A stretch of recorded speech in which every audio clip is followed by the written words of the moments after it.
Broadcasting live from Atlanta on the plane of Earth, this is Tap Tap Concede. Welcome everybody to Tap Tap Concede. I'm Graham. Joining me is Cameron. Hello. And Nelson. Yeah, I'm still here. And today, boy, there's a lot to talk about, and we sure will. But first, a reminder that the show is brought to you by Card Kingdom. Check out cardkingdom.com/LRR. That puts our little code on there, which tells them that we sent you. And we do that because we think Card Kingdom is great.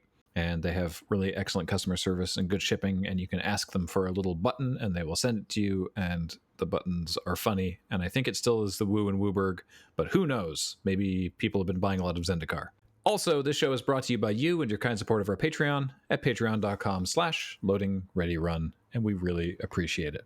It's been kind of a rough week in the Magic community for a couple different reasons that all sort of conflated at the same time to make a lot of the online Magic discourse really miserable, actually. I just sort of stopped reading Twitter and Reddit for a day or two there because it was deeply unpleasant. Especially, this is like the least relevant part, but I do want to get it out of the way. As a content creator, I really don't like having people windmill into my mentions demanding that I take a stand or dispense some kind of hot take on news that's so fresh I've barely had a chance to read it, let alone actually ingest it and form a reasonable opinion that's not just a knee-jerk response. Wait, that's not your favorite thing?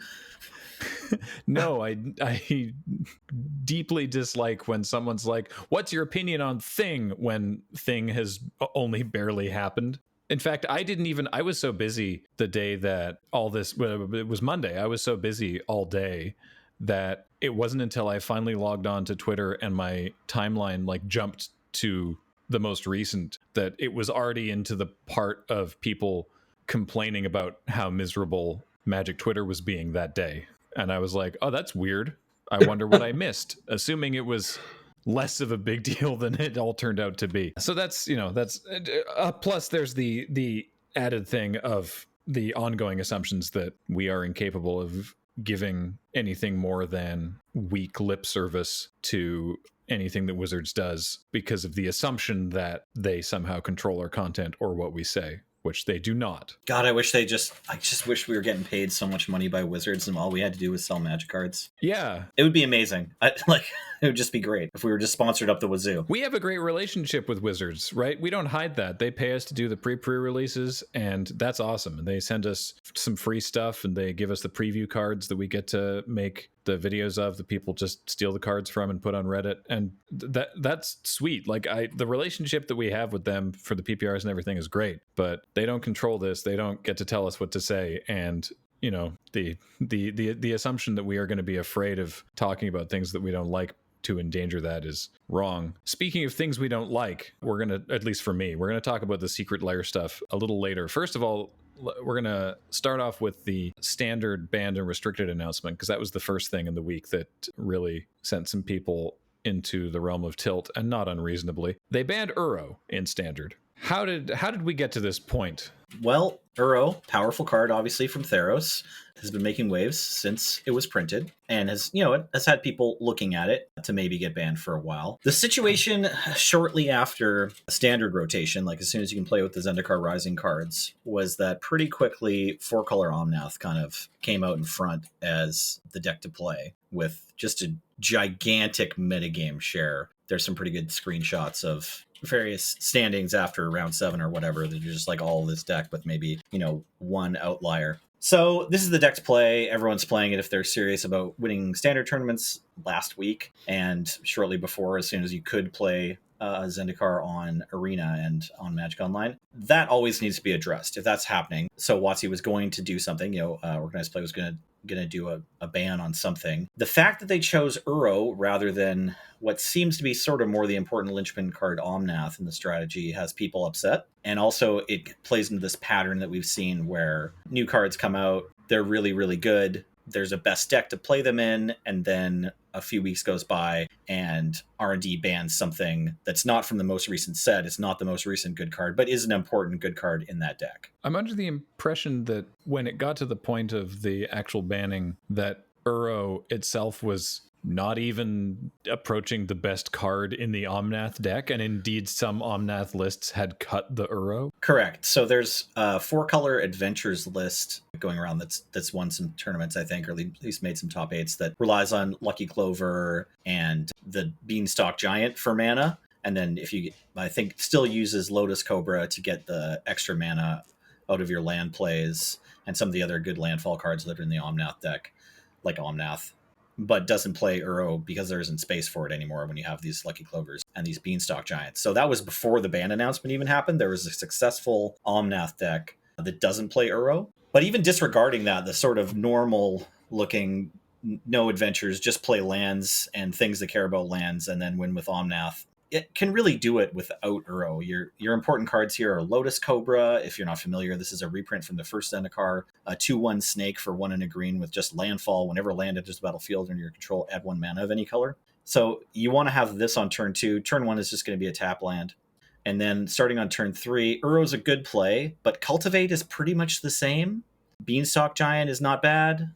And then, as fast as you can get Omnath, and then things can start going crazy between Omnath and Escape to the Wilds and then Genesis Ultimatum. So as fast as you can get into these spells, you can start having just oodles of mana on the board. And Uro at this point, although you can win with an Uro, like in any deck that's playing, obviously it's a 6 deck that gains you life, like it's a formidable threat. It's not the plan A of these decks. They're mostly trying to win with like a Genesis Ultimatum into just like a bunch of stuff on the board. Correct me if I'm misrepresenting this, but I believe that Uro had been a problem, or at least had been considered a problem for some time, and people had been asking for Uro to get at least looked at for bans a while back. And so after the Omnath deck starting to take over, for Wizards to then be like, don't worry, we've banned Uro, was kind of like a, what the heck? I'm sorry. Did we miscommunicate? I think the thing a lot of people in the community were hoping for was either a ban of Omnath, which creates a lot of the power of the engine of this deck. They call it 4-color Omnath. It's named after Omnath, or multiple cards. Like if again, for the same reasons they didn't ban Omnath, they're probably not going to ban Lotus Cobra. But if they had banned Genesis Ultimatum, Escape to the Wilds, and Uro, I bet you wouldn't have seen the same reaction, where people are like, oh, okay, we're not quite sure what this deck does now. I mean, maybe it turns into that Adventures deck, but I think that usually also requires Escape to the Wilds, and the scariest version still runs the Cobra. It's kind of a mess. If you're willing to concede the notion that WotC's not going to ban a brand new card that's still, moving the packs, then what do they do? And it becomes kind of a trickier puzzle. But certainly, you're still going to enter into standard queues right now and run into the same bullshit of like landfall triggers and just, your opponents popping off, as it were, and you being left with like, well, maybe that's just the best thing for me to do still. And the format's going to kind of look the same. That's my impression, at least. I haven't played a lot, been watching a bit of Magic and reading deck lists. As far as I understand it, also, this feeds into kind of a longer running, ongoing complaint that a lot of the most powerful cards that have come out and been a problem are all sort of kind of in this blue-green ramp realm. Right. Yeah. To speak, sorry, you mentioned that there were calls to ban Uro 6 months ago, and after Theros, Uro was like one of 3 really important pieces of the Bant control deck. You wanted to have Uro, you wanted to have Teferi, and you wanted to have Elspeth Conquers Death. And so people were really tired of all 3 of those together. And Uro was kind of like the newest, scariest one. Elspeth Conquers Death just seems like a value engine, which next to those 2 was exceptionally powerful. But I think it's probably the last card that would have had the ban target just because it's 5 mana. Blue-green ramp keeps being good. Or just blue-green in general. The Oko decks weren't necessarily ramping. True. But it maybe feels the same. It's sort of, even if you don't have a ton of mana with an Oko, you have like a sense of inevitability because your card is so powerful. We were talking to Ben about this, and I was saying, whatever happened to Questing Beast? Because that was like a ridiculously powerful mythic that was showing up in in like it seemed like all the standard decks, and now it's like even Questing Beast with all its text, its pages of text, doesn't seem to be as disgustingly powerful. Yeah, absolutely.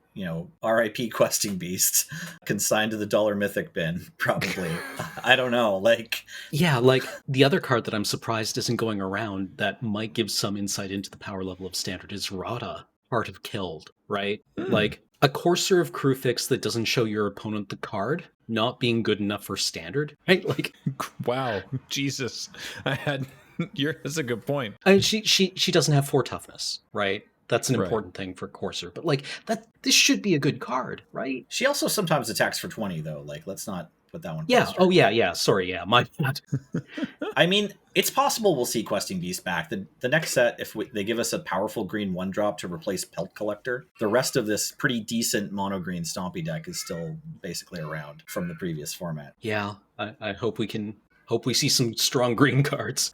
The one that surprises me the most is Embercleave, because before going into this season, I read some tweets that were just like, well, how many days is Embercleave going to last? Because, between the banned cards and the cards from Guilds of Ravnica block rotating, it seemed like the red deck might be poised, because Embercleave is like another one of those boogeymen of the format. But there's just not enough of the meat and potatoes of the red deck left, I guess, to push through a strong red strategy. So hopefully that'll change with the next set release too. So a lot of everything kind of came to a head all at once, so it's hard to sort of pinpoint exactly what happened on Monday. But as far as bans are concerned, it seems that there was a lot of frustration. Is still a lot of valid frustration about the state of standard in general, certainly insofar as Omnath even being printed. Omnath is gross, by the way, as a card. It's absolutely disgusting. And the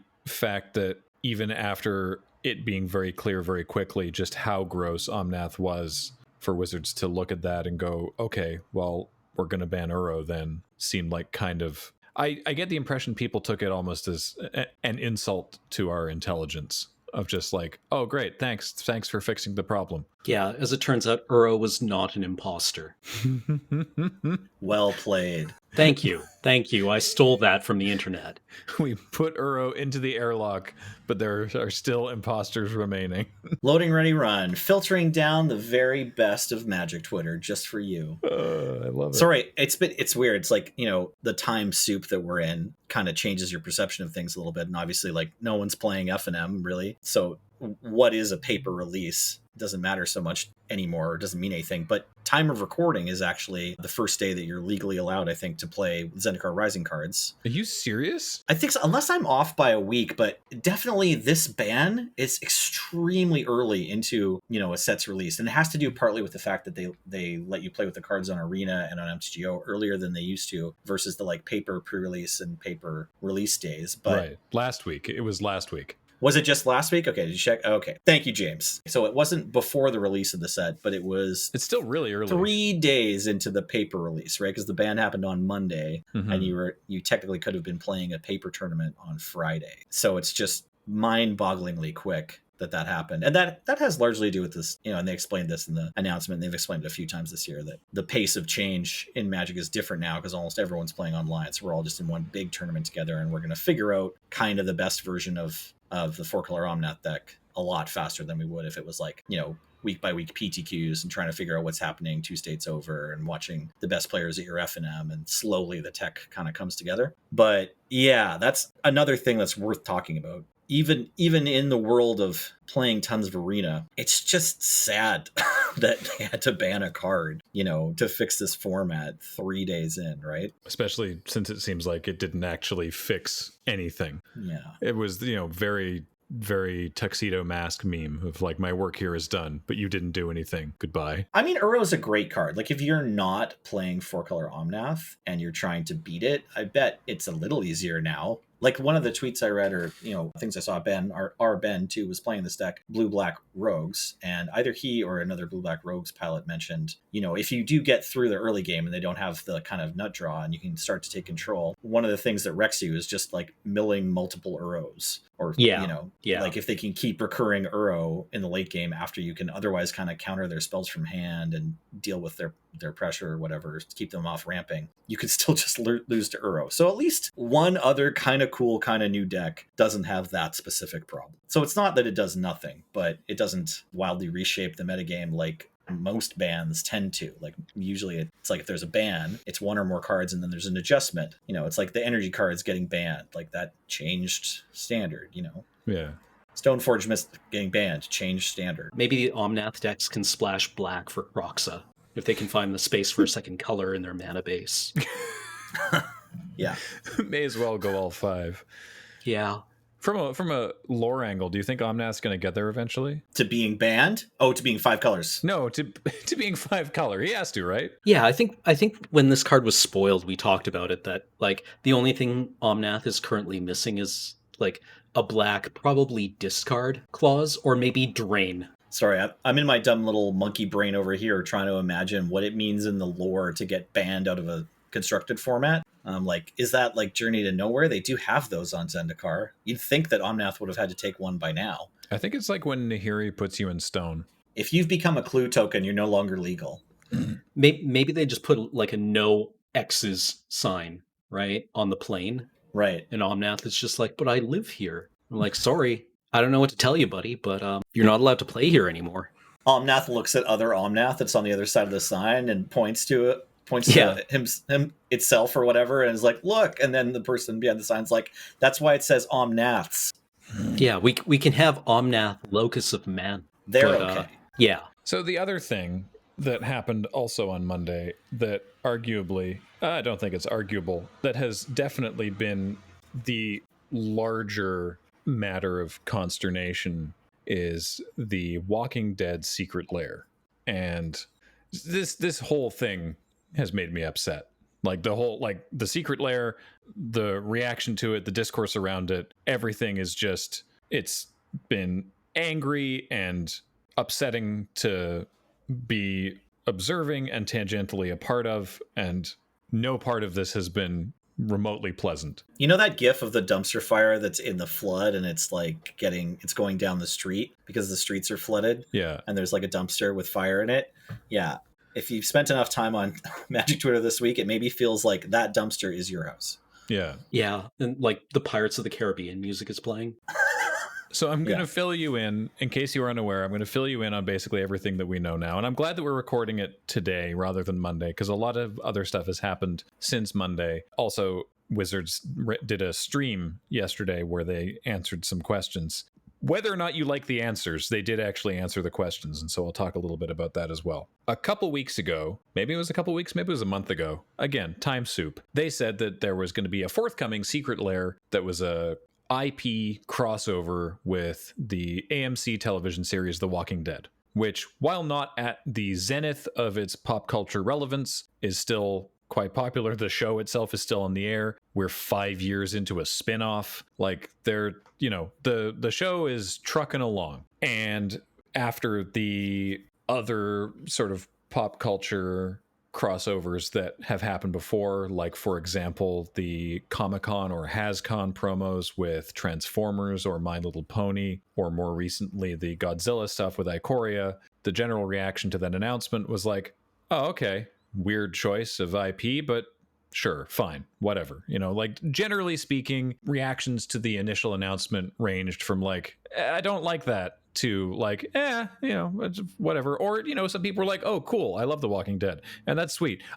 More people like The Walking Dead than I think anyone cares to admit. There's a lot of like, what's up with why this dead television show? Like, they don't mean it in a joking way. They're like, this show's, no one watches the show anymore. I never have, but it's like, people watch the show. On Monday, they started actually spoiling the cards.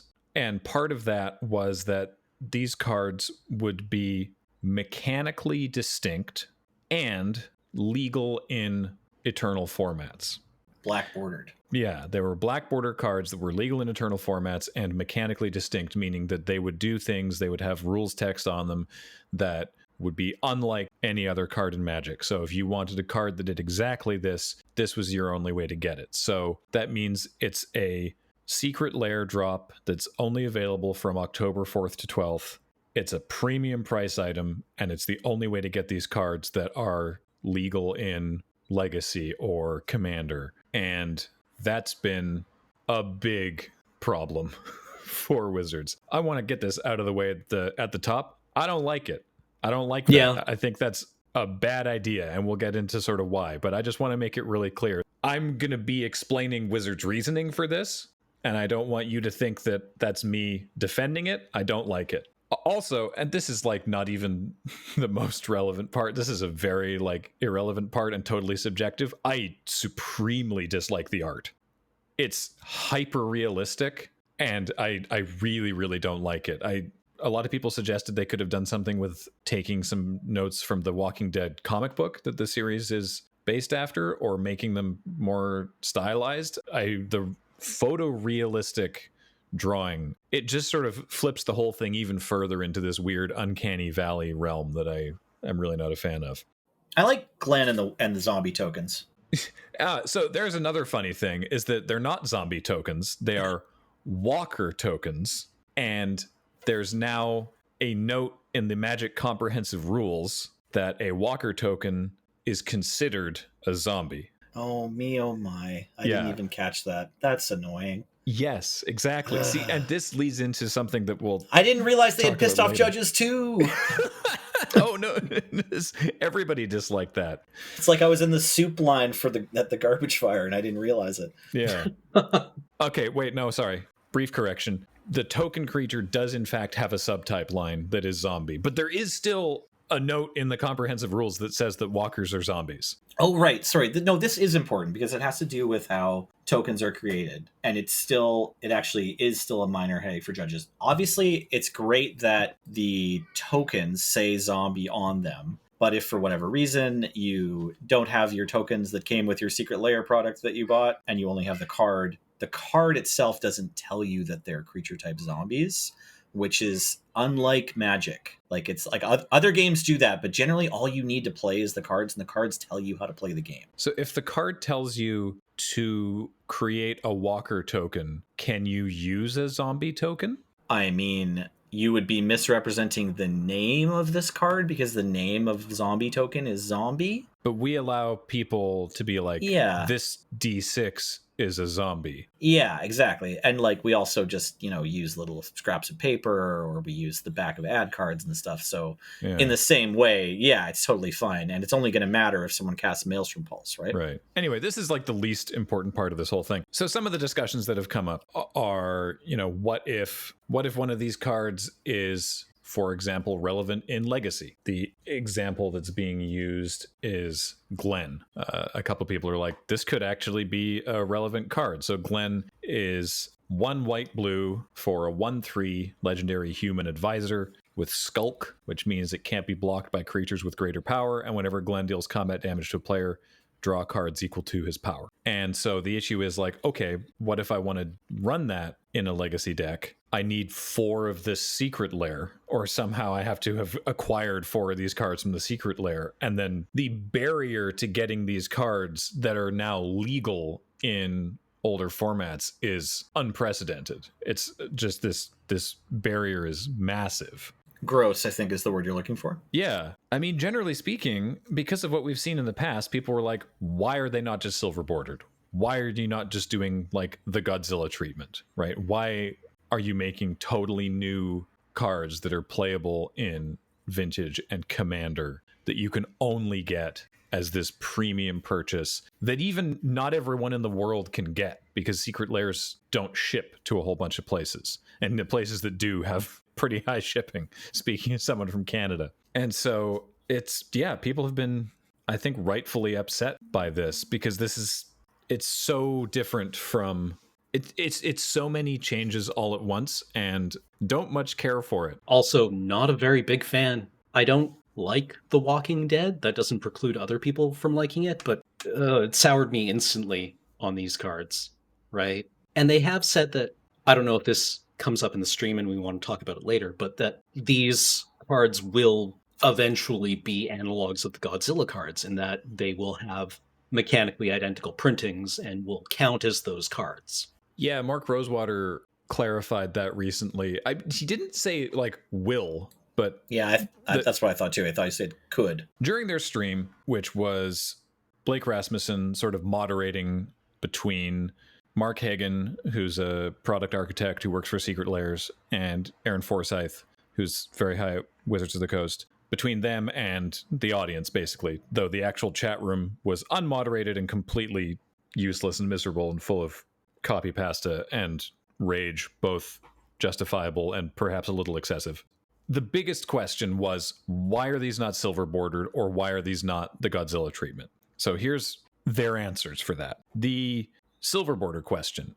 Aaron Forsyth said that he spoke with Mark Rosewater because silver border magic is sort of Mark Rosewater's world, though I kind of don't feel that, this is a aside from me, I don't feel that Mark Rosewater is able to tell them to not print something in silver border if that decision comes down from up on high, but regardless, spoke to Mark Rosewater, and they consider silver border to be the realm of cards that can't happen in black border magic.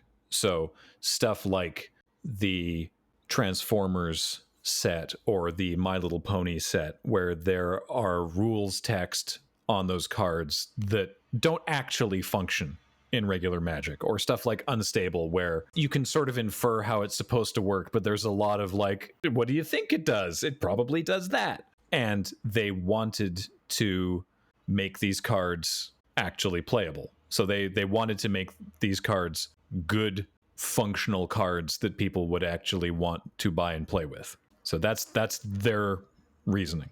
Also, why not do them Godzilla style, where you had it be like, Glenn, the voice of calm, and then the smaller text underneath for what this creature actually is. And all they said there was because whatever creatures these would be normally didn't currently have a home. That like there's nowhere for them to put those designs right now, so they didn't.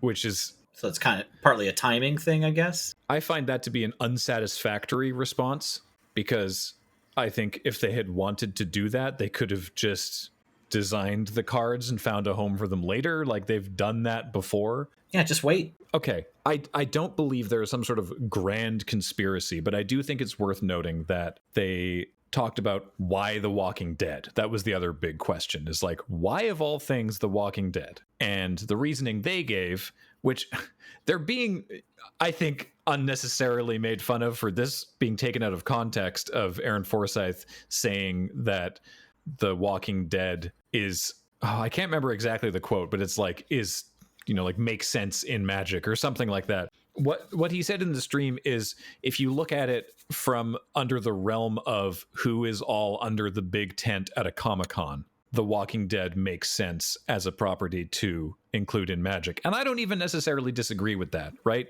Like, we're not doing a Secret Lair on The Real Housewives or Law and Order.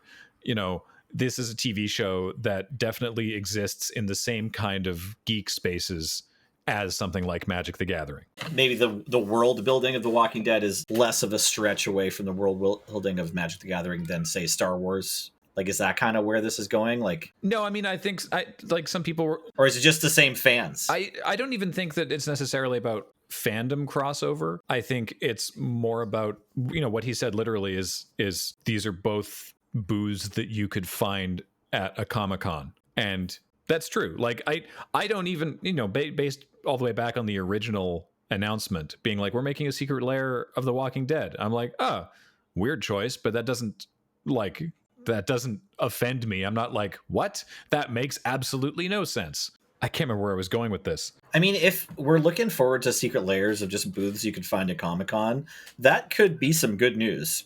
Yeah, and it's implied there's more coming because of how Aaron Forsyth answered a later question where it was, you know, like, you know, how often do you see things like this happening in future? And he said, well, I hope more than never, in a way that implies that there's certainly more of these coming. So in any case, that's the why The Walking Dead. That's the answer they gave. Again, that's like, to me, that's not my problem with this. And someone was asking, do these cards now, are they now part of Magic canon? Like, is Atlanta a plane in the multiverse with these people in it? And he's like, no. And he points to the holofoil stamp at the bottom and how it is triangular rather than the normal Planeswalker one that you see on cards. And he says, this means that it's a real Magic card, but these are not characters in the world of Magic. And that definitely is like, oh yeah, we've planned for there to be more of this. Like, we've worked out a visual treatment for these cards. There's going to be more things coming. Yeah, no, that puts a knot in my stomach when I think of the clear one coming up, or what could be a very clear one coming up with Strixhaven. Oh God. Oh boy. Yeah, no. If we thought our Twitter was on fire last week. Yeah. Oh, I remembered where I was going with that, why I was talking about The Walking Dead earlier. So, because I was like, I don't want to, be trying to stir any sort of conspiracy theorism. But what they did not talk about on that stream is, because this isn't even something worth like hiding, so I kind of wish that they just talked about it, is that The Walking Dead is produced by Entertainment One, which is owned by Hasbro. So this is just an in-house thing. Mark Hagen, who's the senior product architect whose primary job is Secret Lairs, worked at AMC for many years before, and like doing like product integration and cross-promotional stuff at AMC before coming to Wizards of the Coast. So like, why The Walking Dead? Because like it's not actually like, I buy that it's like, yeah, sure, it makes sense because it's, like it's a kind of the works in the same sort of geek spaces. But actually, why The Walking Dead? Because they own the property. Like it's Hasbro being like, oh, let my children play together. Yeah. The path to production was clear. Yeah. Right. Like, I feel real bad for anyone who has to like. There's some unpleasant characters. Well, there's one unpleasant character in this set, right? And that's with heavy italics as well, right? Like Negan. Yeah. Is he's a villainous tyrant. Yeah, like this isn't just like, oh, he's a mustache twirling villain. No, he's evil, right? Like, and an evil in a way that does not show up in other villainous cards in Magic the Gathering, right? This is not like Bolas. Yeah, it's a lot easier to abstract, like, well, a card of a villain is not celebrating the villainy when it is a planar dragon who's bent on multiverse domination, as opposed to a very realistic depiction of a human character who has done horrible things. And I know that that's a problem that some people have raised as well as a concern. Yeah, it kind of takes the violence away from the cartoony violence that we're used to, I guess, in our children's card game that real children do play, and brings it into a much more sober and potentially triggering way. So I don't see why either of those other treatments couldn't have happened, frankly. Like, I listened to the stream, I heard Aaron's reasoning, and I buy those as their reasoning. Like, I don't think that they necessarily have ulterior motives, because I think their motives are that they want people to buy it. That's not an ulterior motive, that's the motive. They want people to buy these things. They want people to play with them. They want them to be playable so that people are more interested in buying them. But I don't see any reason why they couldn't have been silver bordered, because, I mean, as far as Commander goes, I was just talking about this on Twitter this morning. If somebody rocks up to a Commander pod at a Magic Fest and is like, yo, my Commander's Grimlock, I'm going to be like, assuming it's unsanctioned, right? I'm going to be like, all right, sure, whatever, let's jam. If someone shows up and they got their silver bordered Norman Reedus from The Walking Dead, and they'll be like, yeah, my commander is Daryl, it's like, all right, sweet, let's hunt some zombies, sure. I think the barrier presented by silver bordered cards is overstated by Wizards. Similarly, I think if they had just done the Godzilla thing, I think it would have been really smart, actually, to, work this out with like Commander Legends, for example, and have these be secret previews, basically, of cards upcoming in Commander Legends. I'm just realizing that now, just as you're saying it. Are we the only people to figure out this could have been 5 real Magic cards with the italics names? No. That's pretty, I would guess, and this is a big uninformed guess. What is the what is the Reddit IANAL? I'm not a lawyer. Hmm. I would guess this is a branding thing, right? Even in-house, I would assume that there is some branding people, there are branding people somewhere who are like, no, if we're doing this, it is not this who is actually this. You are either using the name or you're not using it at all, right? It has to be unambiguous in some way. Therefore, it's not a zombie, it's a walker. Yeah. Period. But if Hasbro owns this and Hasbro also owns Godzilla, like why the difference, right? Hasbro doesn't own Godzilla. Oh, my bad. Okay. Maybe that's the difference. They just like need their other IP to like be more on brand and solidified. Like, you know, the Daryl card is really Daryl. Yeah. Because we also own The Walking Dead and we want you to buy The Walking Dead too. I don't know.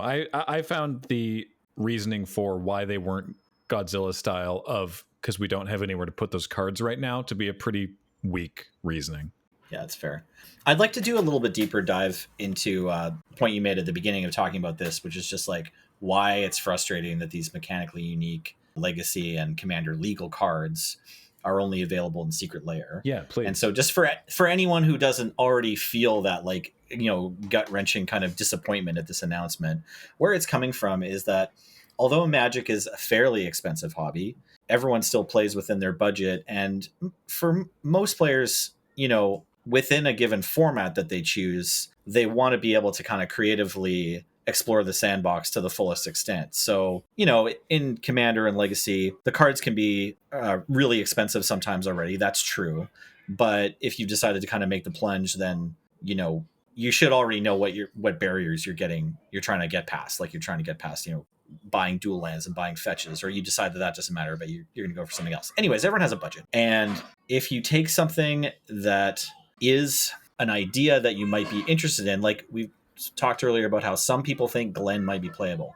I'm guessing that Glenn's not. I wondered about Rick. Rick just got spoiled just before we took to the podcast, and like if Rick was in Modern, I think definitely it would be a real card. Rick seems incredibly strong. Just yeah, as a quick like rundown, Rick is 2 white for a 3/4 human soldier. As Rick enters the battlefield, it's Rick's steadfast leader. As he enters the battlefield, choose 2 abilities from among First Strike, Vigilance, and Lifelink. Humans you control have each of the chosen abilities, and as long as you control 4 or more humans you control get +2/+2. That is a commander card if I've ever seen one. Yeah, I think that one actually broke Sheepham's heart. Yeah. Anyways, what I was trying to say is just if you feel like you know, play the format, whatever your format is, and these cards are legal in it now, it just hurts to have to, you know, either shell out extra for this or know that you're not going to play it because you're taking a stand, or just because you can't afford it because they're extra expensive. And they do these unique things like that. You know, that's part of the joy of playing Magic, is like building decks and theorizing what should come next in all the decks that you're building. And, you know, it's just the cards are already hard enough to get. Like, you know, mostly as a community, we're kind of against the Secret Lairs as like WotC selling singles, and now they've really kind of crossed the border from like, oh, we're selling fancy signals to just like, we're just selling singles and the stores aren't allowed to sell them. You know, beforehand, it's like, we're only selling packs. So, you know, it is a bit of work to get the cards you want, but at least you have like your friendly local gaming store there to kind of help you with that. And now they've been like cut out of the equation, which is like a whole nother part. Probably a lot of game store owners are feeling slapped in the face this week. But yeah, it's just disappointing not to have that same access to your hobby once you've invested in it. And very related to that is you look at the Buy a Box promos. When they introduced the Buy a Box promo with Firesong and Sunseeker, whatever, the Minotaur friends. The Minotaur. Yeah. It was a mechanically distinct card that you could only get by buying an entire booster box, which is a huge barrier to entry. That particular card wasn't groundbreaking, so people were like, you know, don't really like it, but whatever. And, well, not whatever. I mean, you know, some people were still very not okay with it. And then they printed Nexus of Fate as a buy-a-box promo. And that was a huge problem, because it's like, well, this is a card that is a 4 of in a very powerful standard deck, and the only way to get it is by having bought an entire booster box. And not that long ago, Wizards said, all right, we've heard you. You don't like that we made mechanically distinct cards as buy a box promos, so we're going to stop doing that. And then they do this, which is arguably worse. And I'm kind of baffled. Yeah. Like, man, I don't know. Yeah, you said it. It's very disappointing. Yeah.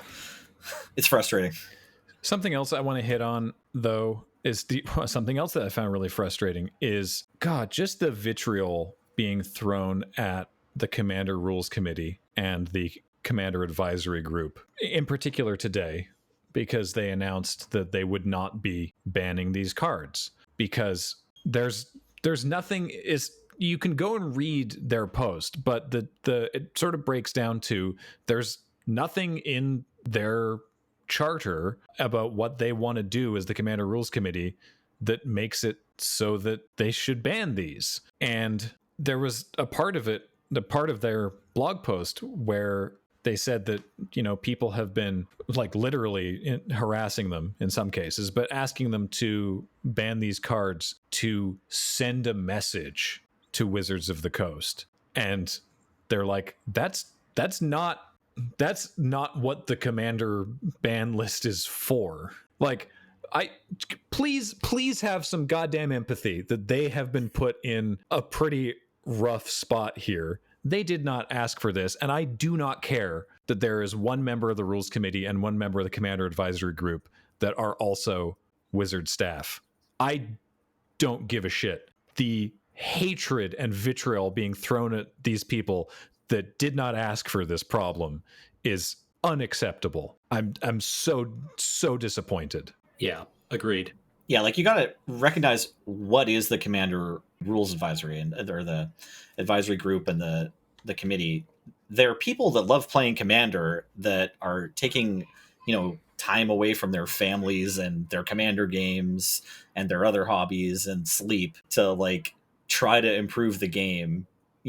This isn't their job. This is something they do because they like believe in it. The fact that they were willing to meet within the week after this is announced, like they met before Rick was even previewed. Maybe they get to see it faster. Sometimes they get previews. That's very nice of them. Like they're being really good to you. And if someone does something nice for you and you come back at them with just like spewing bile, they're not going to want to do nice things for you anymore. Dad Nelly out. I'm feeling much the same way. Like there's, like content creators didn't ask for this. The Rules Committee didn't ask for this. I sure as hell didn't ask for this when I woke up on Monday. I don't like any part of this. This has just been a miserable week. And I think that this Secret Lair was just a big mistake. I have one more problem with it. And if you're a loyal listener and you listen to us ramble at each other an hour a week, you may remember that I was looking forward to this Secret Lair because I am a fan of The Walking Dead. I haven't watched the show, but I read like 30 volumes of the comic book. I'm behind on the comic book now, but it just kept going. The comic book, by the way, is just like a behemoth. The author and illustrators like just have been doing it for decades. It's really cool. Definitely the first 5 to 10 years of the story I found very riveting. And then it seemed that I kind of felt like it was getting diminishing returns. But anyways, I am a fan. I do like the comic book style too, by the way. The art would have been sweet. I thought maybe that's what we were getting. But even if we didn't, we just got depictions of the characters like from the show or from the books, I would have been fine with that too. I'm not a huge fan of the way the art looks, as you were saying similarly, Graham, although I think Glenn is okay. And I think the Walker tokens are okay. But I'm just disappointed that we aren't getting any like Godspill style cards. I was sort of hoping to see cards that already exist in Magic because there's so many zombie cards and there's a bunch of characters that fight zombies and characters that run from zombies and things that zombies do. I was just kind of hoping that we would get like a cool, Liliana card or something that is a picture of someone from The Walking Dead. That's the smallest amount of disappointment nestled inside the babushka dolls of garbage that was this announcement.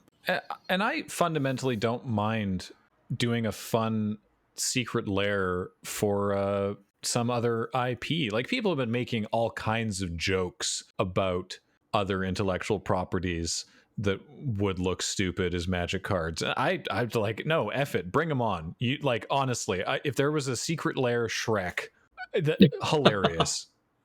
Silver border, I'll buy it. Right? Like that's silver bordered. Magic lets you do the fun stuff like this. I don't see why these I mean, sorry, I do see why. The reason that they're black border, that they're good cards, that they're actually playable, is because they wanted to make good playable cards that people wanted to buy and play because they are trying to sell them. That's why. And I think that was a mistake. Yeah, the reaction to other IPs is you see a lot of fan art, right? Yeah. Right? Like the jokes about like, oh, now we're gonna have like Luke Skywalker in Magic. It's like, well, I've seen that or I've seen that altar. Yeah. Right. That sounds awesome. Bring it on. Right? Do like a sort of light and shadow with a lightsaber. Hell yeah. Yeah. Like there are artists who spend their time at conventions doing alt art repaintings or altars of their cards, right? Like Liliana of the Veil has about 1 billion alt arts.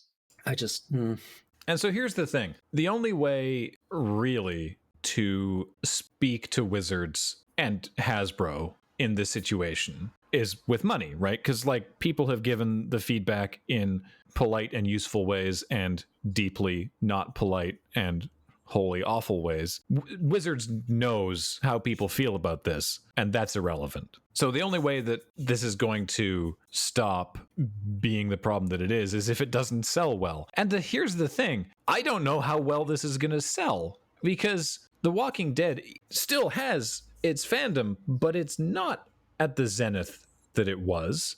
I don't imagine that there's a lot of Walking Dead fans who aren't already into Magic who would buy this. And there's a lot of people in the Magic community who just won't buy it on principle because of all the things we've already discussed. Like I kind of wonder who is actually going to buy this. I mean, there's collectors, certainly. You're always going to sell some amount just because it is a Magic collector product. I don't know. I don't know who's super keen for this. So maybe it just won't sell very well. I mean, like that's true. I think Wizards also needs to know why it doesn't sell well, right? Because something not selling well could be due to a variety of factors, right? And so like feedback on why people don't like this should be valuable. But it has to be like not abusive. Yeah, I think at this point they've gotten the message. I think they've gotten plenty of both, is what I'm saying. I think they've gotten the feedback of why everyone does not like this articulated well, and I think they've also gotten plenty of abuse. Yeah. Also the opinion that like if you don't like it, don't buy it shouldn't be controversial, right? I've seen that floated around and people like as if it's a revolutionary take, and it's just no, that's life, right? You don't like something, go and do something else if you can. I mean, it's anytime something like this happens, you get all the same sort of arguments show up again, that like, well, Wizards is a company and companies exist to make money, so they are obliged to make all the money that they can. And it's like, yes, obviously. That we know that. That's why they do everything that they do. That doesn't defend this, right? It's like, yes, they can do that. Not in this way. They can do it in the ways that they have done it, that they've shown that people also enjoy. Okay, and along with the uplifting news that maybe this set will just flop and people won't buy it, I would like to point out that, Wizards, the company, is guilty of the same things that all the other corporations are, like we've just said, but that the designers, I think, did a pretty good job on this set. And like, I know the designers, like the humans that work at Wizards have to put up with all the, the vitriol that we've been talking about. And that's terrible and garbage as well. Like, they still deserve respect, even if one or many of them make mistakes, or if this product is a mistake. I still think the cards are like kind of cool and they're well designed, and in general, well, we talked about how standard keeps falling apart, but I still appreciate them. Yeah. I mean, the cards mechanically seem pretty sweet, to be honest. Yeah, I really like that the Negan card, like that effect has a lot of play to it. And I'm trying to figure out if Daryl is just like way too sketchy or is kind of awesome. I think Daryl seems pretty cool. I'm leery about giving my opponent 6 power. Yeah. I mean, I don't know. I'll never play with or against it, so. I mean, yeah, like just one other thing and another thing. Oh man, is it weird to hear like, my commander is Daryl. Rick. Right? Like I know we've had Bob, but that's a colloquial, like that's a nickname, right? That's a diminutive. Like it's just weird to have Rick. I equip Umazawa's Jite to Glenn. Right? Also, actually, wait, no, I do equip Umazawa's Jite to Glenn. Holy moly.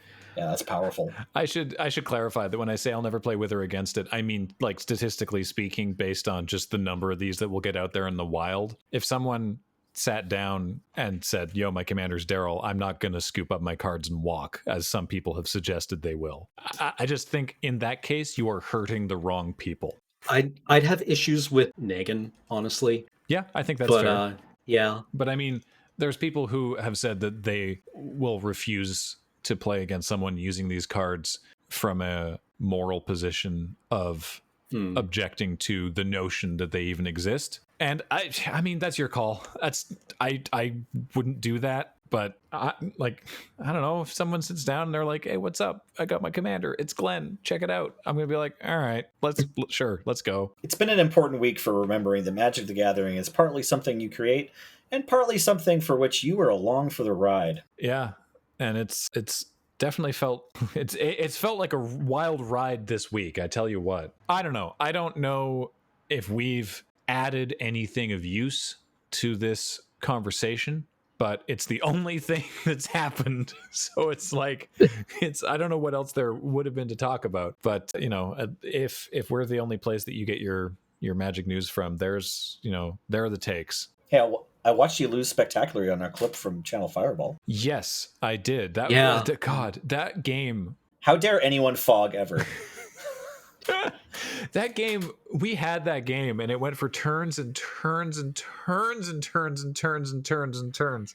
And then, I think it was like a chat gets bored moment of like, you got lethal, just swing. I'm like, you know what? I do have lethal, and I don't even die on the crackback. Seems great. Let's do it. And then, yeah, the fog into Morag was just like, oh, whoops. Everything I just said was wrong.